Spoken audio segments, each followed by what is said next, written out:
এই সিজনে বানিয়ে ফেলুন কাঁচা আম দিয়ে আমচক্ত। আজকে আমি আপনাদেরকে খুব সহজ ও সরলভাবে কাঁচা আম দিয়ে একটি আমসক্ত রেসিপি এই ভিডিওতে বানিয়ে দেখাবো। আশা করছি আপনাদেরকে এই আমসক্ত রেসিপি খুবই ভালো লাগবে। আর আপনারা দেখছেন স্পাইসি কুকিং। আমসক্ত বানানোর জন্য আমি এখানে 500 গ্রাম মতন কাঁচা আম নিয়ে নিয়েছি। আপনারা ঠিক এইরকমভাবে মাথাটা কেটে ঠিক এইরকমভাবে খোসাগুলোকে ভালোভাবে ছাড়িয়ে নেবেন, যাতে একটুও খোসা এই আমের মধ্যে লেগে না থাকে।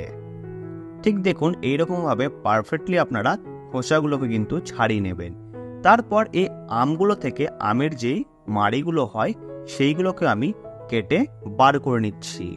আপনারা কেটে বার করার পর ছোট ছোট করে কেটে নেবেন, যাতে এইগুলো গলে যেতে সুবিধা হয়। আমি দেখুন ছোট ছোট করে কেটে নিয়েছি। এরপর এই আমগুলোকে আমি ধুয়ে নেব। সেই জন্য আমি ঠান্ডা জলে এই আমগুলোকে দিয়ে ভালোভাবে ধুয়ে নিচ্ছি।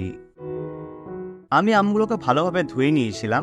এরপর একটা কড়াই বসিয়ে দিলাম গরম করার জন্য। সেই কড়াই দিয়ে দিলাম 2 কাপ পরিমাণে জল।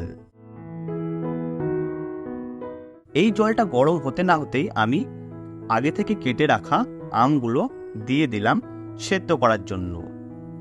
পরিমাণে আমি এখানে 500 গ্রাম মতন জল দিয়ে দিয়েছি।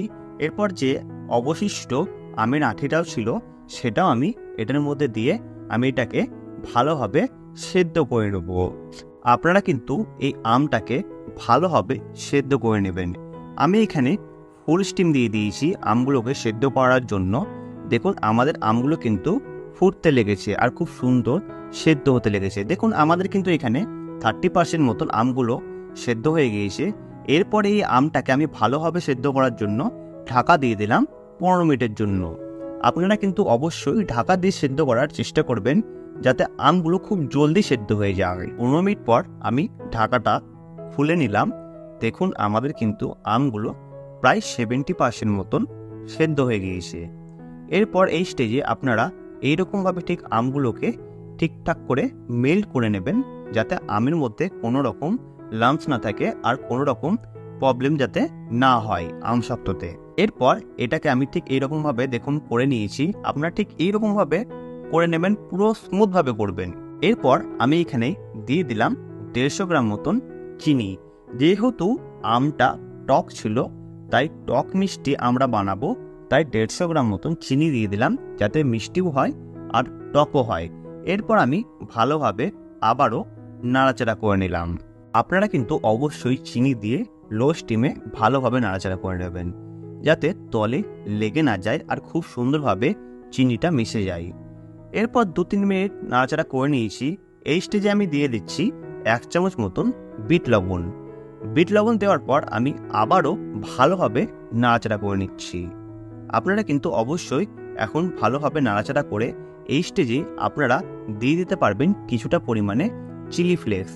এটা কিন্তু একদমই অপশনাল, আপনারা কিন্তু অ্যাভেলেবেল থাকলে অবশ্যই দিয়ে দিতে পারেন, তাতে কিন্তু একটু ঝাল ঝাল ফ্লেভার আসবে।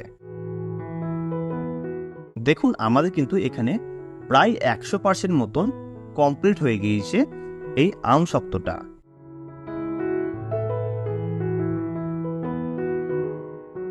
এরপর আমরা এটাকে জমাতে দেব। সেই জন্য আমি এখানে কিছুটা তেল লাগিয়ে দিচ্ছি এই কাঁসার থালার মধ্যে। আপনারা কিন্তু যে কোনো প্লেটে কিংবা যে কোনো পাত্রে এই জিনিসটা করে নিতে পারবেন, কিন্তু অবশ্যই কিছুটা পরিমাণে সাদা তেল দিয়ে দেবেন, যাতে ওঠাবার সময় কোনো রকম অসুবিধা না হয়। তারপর আগে থেকেই করে রাখা আমসক্তটা এই প্লেটের মধ্যে কিংবা থালার মধ্যে দিয়ে দিলাম। তারপর ভালোভাবে ছড়িয়ে নিচ্ছি। ঠিক এইরকমভাবে কিন্তু আপনারা সব স্টেপ ফলো করবেন, দেখবেন পারফেক্টলি কিন্তু বানিয়ে নিতে পারবেন। এরপর আমরা খুন্তির সাহায্যে ভালোভাবে ছড়িয়ে দিচ্ছি, একটু পাতলা টাইপের লেয়ার করে নিচ্ছি। আপনারা কিন্তু এইরকমভাবে একটু পাতলা লেয়ার করে নিতে পারেন, আর আপনারা চাইলে একটু মোটাও রাখতে পারেন, এটা আপনাদের ইচ্ছার মতন। দেখুন আমি কিন্তু এখানে তৈরি করে নিয়েছি। এরপর এটাকে আমরা রোদে শুকাতে দেব মিনিমাম 48 ঘন্টার জন্য।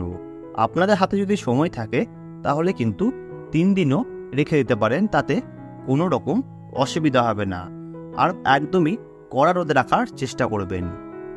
দেখুন 48 ঘন্টা পর আমাদের কিন্তু এইখানে আমশক্ত পারফেক্টলি তৈরি হয়ে গিয়েছে। এরপর একটা চাকুর সাহায্যে আপনাদেরকে আমি কেটে দেখাচ্ছি, আপনারা দেখুন। ঠিক এই রকম প্রত্যেকটা স্টেপ ফলো করলে আপনারা কিন্তু ঠিক এই রকম টক ঝাল মিষ্টি আমশক্ত বাড়িতেই বানিয়ে নিতে পারবেন। আমাদের এই আমশক্তর রেসিপি আপনাদেরকে কেমন লাগলো অবশ্যই আপনারা কমেন্ট করে জানাবেন। আর ভালো লাগলে চ্যানেলটি অবশ্যই সাবস্ক্রাইব করে পাশে থাকা বেল আইকনটা প্রেস করে দেবেন। আমাদের আরও নতুন নতুন ভিডিও এই চ্যানেলে আসতে চলেছে, আপনারা অবশ্যই ফলো রাখবেন। আর ভালো থাকবেন, সুস্থ থাকবেন।